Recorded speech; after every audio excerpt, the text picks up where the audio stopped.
is Jonathan Kuttab. He's an international human rights lawyer. He's also a co-founder of the Palestinian human rights groups Al-Haq. Jonathan, what is your assessment of the legal grounds of South Africa's request as it stands? Well, I think the request is very proper under international law. People seem to forget that it is the obligation of Israel under international law to provide food and basic services to the people under its occupation. Not only has Israel failed to meet that obligation, it has also obstructed and prevented others from bringing food in as part of a deliberate strategy to starve the Palestinian people. In fact, it was announced, we will cut off food, we will cut off water, we will not allow fuel in, we will not allow these things in.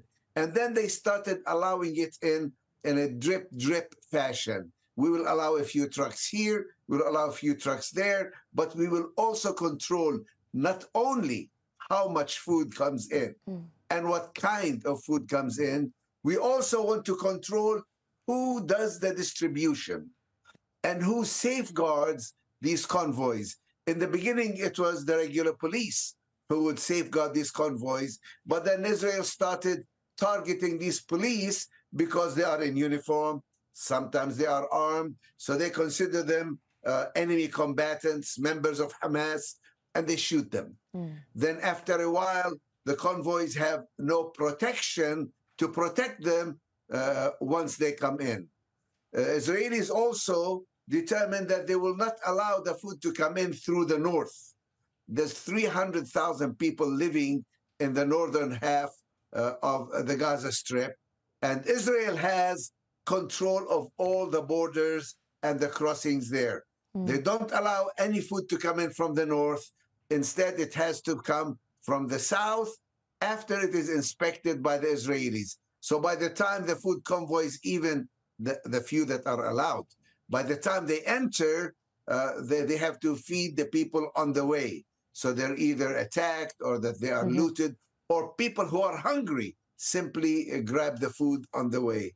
The starvation now is becoming part of Israel's policy. Well, they Jonathan, want to starve the Jonathan, it's clear that Sorry. Israel has not complied with the previous provisional measures that the court handed down, and we also don't know what was in the report that they were due to submit to the ICJ over a week ago. Many have described them as acting with impunity. What sort of recourse is there? Well, I think the question now is about the court itself and about international law. In a real way, what South Africa did was not so much put Israel on trial, but put international law itself on trial, put the system of international law and the ICJ itself. Because like every other court in the world, the court doesn't have an army. Its enforcement depends on the willingness of the population and of the countries of the world to obey its rules.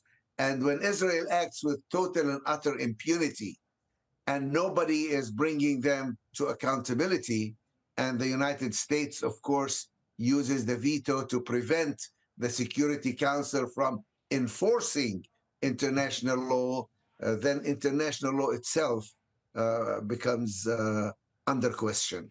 You say that this is pressure on the court. Now, by all accounts, Gaza is on the brink of famine, and we know it's already happening in parts of the Strip.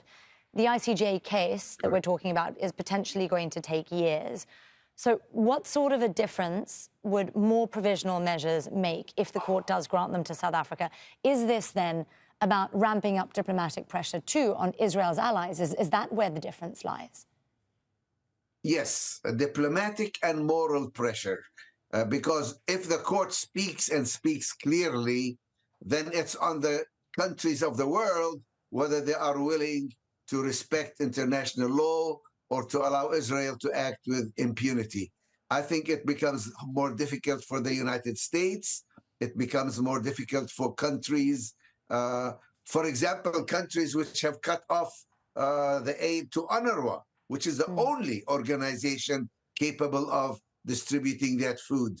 Already the EU has changed its position, and Canada has changed its position, and hopefully the other countries also will end the suspension of aid to UNRWA. Jonathan, we've been talking primarily here about the ICJ case, but as you say, the constraints on humanitarian aid as people are starving to death are also in clear violation of humanitarian law. Is there then perhaps another route, another simultaneous route to some kind of accountability?